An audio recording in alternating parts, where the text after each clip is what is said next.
그걸 투자 실패하면서 이제 배우면은 다음 투자에서는 그걸 없애려고 많이 성장할 거거든. 그래서 이제 안에서 이제 실패해 보려고 하는 것도 난 중요하다.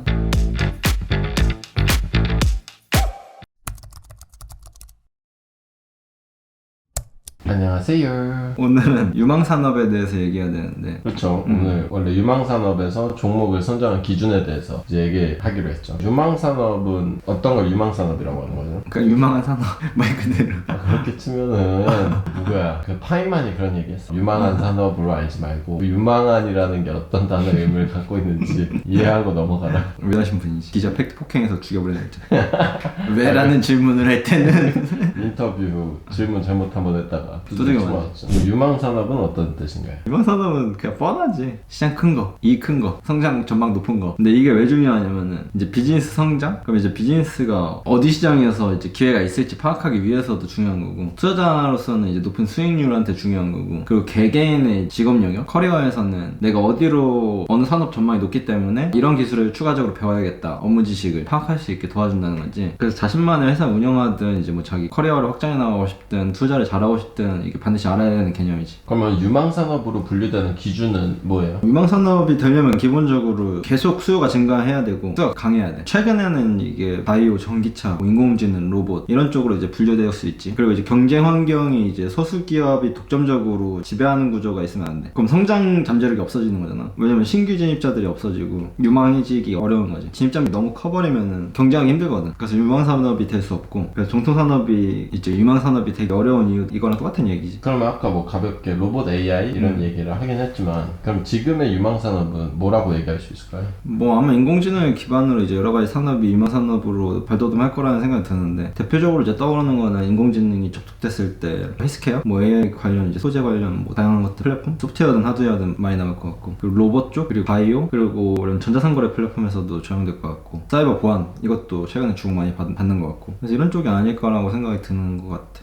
결국 인공지능 기반이라는 거네요. 많은 것들이. 그치. 그냥 AI가 어디에 이제 삶 전반에 적용될 텐데, 산업 전반에 그랬을 때는 실질적으로 저런 쪽에 많이 유망산업이 생기지 않을까. 그래서 이거는 이제 투자하는 관점이라기보다는 시장 전반에서 이제 유망산업 분류한 리스트들을 간단하게 내가 1차로 필터링하고 나열을 해본 건데, 투자 관점에서는 조금 달라져야 돼. 유망한 것뿐 아니라 직접적으로 투자하기에 적합하려면은 회사들이 어느 정도 이제 그런 제품이나 그런 게 가시권에 들어오는 유망함이어야 되거든. 50년 뒤 유망함을 우리가 투자해봤자 우리가 죽을 때쯤에 이게 유망해지든 말든 이게 우리랑 무슨 상관이냐는 거지. 아 그렇죠. 로봇 같은 경우는 우리 저번에 2100년도 그때 2090년 전망 90년 전망 한번 봤었잖아. 그렇게 되면은 아무 의미가 없는 거지. 개인적으로 갑자기 또 궁금한 건데, 헬스케어 옛날부터 형 관심 많았잖아. 근데 헬스케어가 유망산업인 거에 대해서 좀 더 얘기해 줄 수 있어요? 헬스케어가 유망산업이 된 지는 사실 꽤 오래됐는데, 우리나라에 이제 주요 산업으로 분류되기 시작했고, 굉장히 시장이 크고 우리나라 잘하는 분야에 속해 있다 보니까, 그리고 AI가 많은 이제 시간 되게 많이 필터링 한다 하더라고. 예를 들면 테스트를 100만 번 해야 될 걸 뭐 10,000번만 하게 해준다거나 필터링들을 많이 하게 도와주는 것 같고, 이게 생물학 쪽에 적용된 지 몇 년 안 됐으니까 훨씬 더 강화된다 하더라고. 예를 들면 구글 언어 모델도 처음에 인계점까지는 오래 걸리지만 어느 순간에 인계점을 넣으면은 년 단위로 AI가 엄청나게 학습이 빨라지잖아. 그래서 생물학 쪽은 이게 적용되기 시작한 지 얼마 안 돼가지고 앞으로도 어떤 새로운 물질 테스트하는 거 이런 것들이 뭐 급속도가 나올 수 있지 않을까? 그럼 유망산업이었던 종목이 만약 더 이상 유망산업이 아니라면 들고 있던 종목들은 정리하는 게 나을까요? 내 케이스를 예시로 들어주면은, 옛날에 유망산업이었던 이제 AR, VR, 뭐 지금도 유망산업으로 분류되긴 하는데, 이게 조금 관심을 가졌다가 너무 먼 시점에서 이게 유망해질 것 같다는 생각이 들어가지고 정리를 했었거든. 그때는 이제 메타버스가 이제 현실화되는 개념에서 반드시 필요하다라고 생각을 해가지고 주워 담았다가, 이제 빅테크들이 이제 이쪽 분야로 투자를 줄이는 걸 이제 보고 나니까 이게 한참 뒤에서나 시장성이 있겠구나라고 같이 동의를 해가지고 그 종목들 다 정리했지. 그러나 이제 앞으로 이제 관심받게 될 산업은 분명하다고 생각은 드는데, 다만 아직 점이 한참 남아있지 않을까? 아직도 애플글라스나 뭐 이제 여러 가지 장갑이나 이런 팔찌나 이런 것들이 연구개발되고 있는 거 보면은 언제 또 어떻게 될지 몰라. 그러면 유망산업의 종목을 매수하는 게 대체로 좀 좋은 걸까요? 유망하지 않은 산업보다? 나는 이제 성장 잠재력을 조사하고 이해한다 그러면 거의 손해볼 건 없다고 생각하고, 아까 말했듯이 자기 업무 커리어를 올리고 싶든 투자 수익률을 더 높이고 싶든 싶든 창업을 하고 싶든 이게 필수적으로 조사되는 과정이 좋다고 생각하고, 그리고 주식을 매수하는 관점에서도 성장 잠재력이 있는 회사가 당연히 좋지. 손실을 보더라도 기왕 유망산업에 투자해보고 실패하는 경험에 난 더 훌륭하다고 생각하기 때문에, 그 실패하는 이유는 성장 잠재력이나 이제 경쟁이나 불확실성, 시장 수요 같은 부분에서 파악을 제대로 못했기 때문에 실패했을 가능성이 높기 때문에, 그걸 투자 실패하면서 이제 배우면은 다음 투자에서는 그걸 없애려고 많이 성장할 거거든. 그래서 이제 유망산업 안에서 이제 실패해보려고 하는 것도 난 중요하다. 약간 그런 천재일 단타대회에서 단타 경험하는 거랑 비슷한 맥락인가요? 많이 사고 팔아보고, 그건 거래 스킬, 여기서는 분석 스킬, 그런 거지.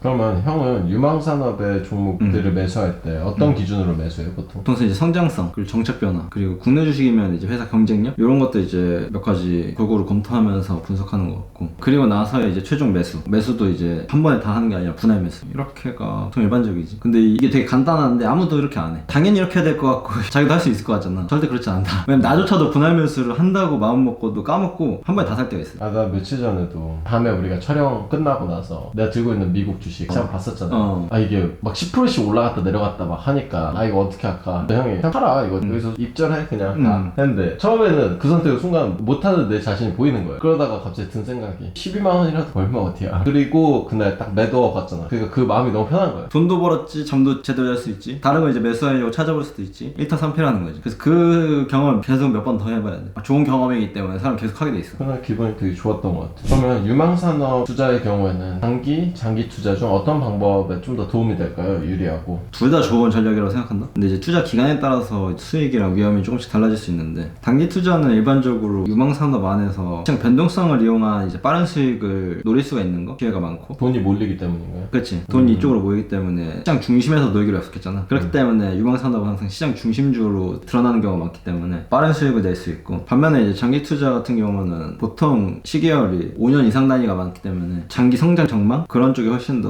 비중이 크잖아. 그러다 보니까 이제 변동성이 훨씬 더 안정적이고 지속 가능한 이제 수익을 창출할 수 있는 거. 단기 변동성에 굳이 반응 안 해도 된다는 거지. 유망산업이기 때문에 장기적으로 성장하는 것만 누리면 되는 거지. 그럼 굉장히 안정적이고 마음이 편하다. 그러면 약간 뭔가 몇 년 전에 그 플랫폼주들 좀 예시로 들 수 있는 건가요? 그때 이제 성장주로 네이버, 카카오가 이렇게 엄청 많이 올랐잖아요. 트레이더들한테는 그게 엄청 이제 롱 잡으면서 계속 그 안에서 놀면 되거든. 네이버, 카카오 돌아다니면서 막 이제 그냥 롱만 계속 잡고 두들겨 패면 돼. 장투자들은 그냥 안정적으로 쭉 잡으면서 뭐 불타기 할 수도 있고, 약간 떨어질 때 물타기 할 수도 있고 그러거든.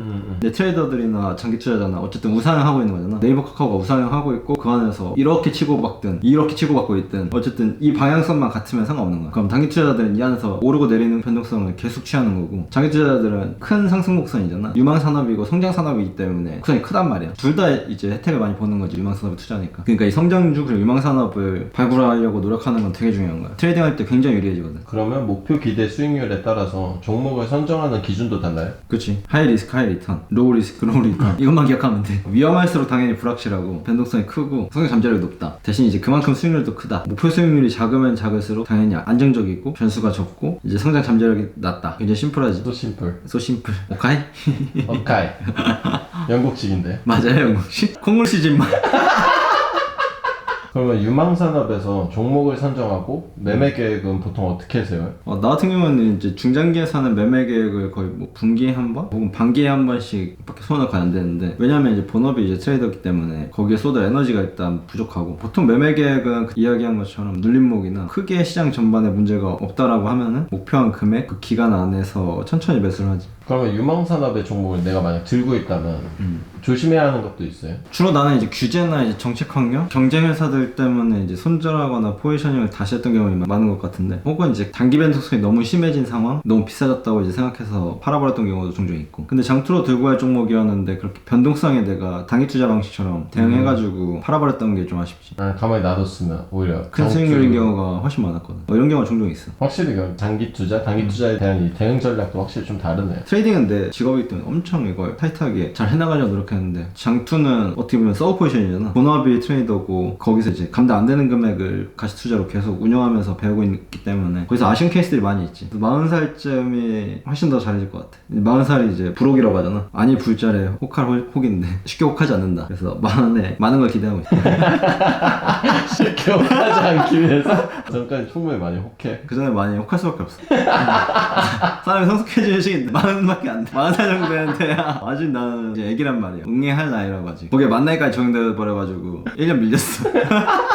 유망산업 안에서 그동안 소외받았던 기업들도 있을 거 아니야. 그런 기업들이 갑자기 주목받는 경우는 없어? 그치, 예전에 이제 각 산업의 경계가 모호했다 그러면 요즘은 이제 산업의 역학관계가 점점 구분하기 어려워질 정도로 진화하고 있단 말이야. 그래서 처음에는 이제 개잡주라고 우리가 생각했던 기업들이 시장 점유율을 갑자기 확보하거나 그런 경우가 종종 있거든. 그래서 이제 소외받았던 이제 기업들이 갑자기 주목을 받는 경우는 보통 이제 한우물만 판 이제 오타쿠 회사들이 그런 경우가 많아. 특정 말도 안 되는 이제 기술에 올인해서 10년 넘게 버티고 있다가 갑자기 유망산업으로 떠오른과 동시에 몇천을 갑자기 인수된다거나 그런 경우가 미국에는 좀 있지. 그래서 앞으로 우리나라에서도 점점 많이 생길 거라고 보는데, 그래서 우리 인생에서도 이제 한우물만 파야 된다, 그럼 기회가 반드시 온다, 이거랑 되게 일맥상통하지. 여기저기 왔다 갔다 하면 아무것도 안 온다. 맞아. 얘기하다 보니까 이게 턴어라운드랑 비슷한 개념이라 가지고 다음 촬영에서는 턴어라운드 얘기를 하면 더 좋겠다? 그럼 다음 주에 좀 턴어라운드에 대해서 한번 얘기를 해보는 건가요? 그렇게 하면 될 것 같습니다. 마지막 얘기가 좋았네요. 기회를 쫓지 말고 기회가 찾아오게. 한우물 파기. 그렇습니다. 그러면 오늘도 감사합니다. 그러면 커피 한잔 하러 갈까요? 나가서 커피나 한잔 할까요? 그럼 우리 다음 시간에 뵙도록 하겠습니다. 안녕. 안녕.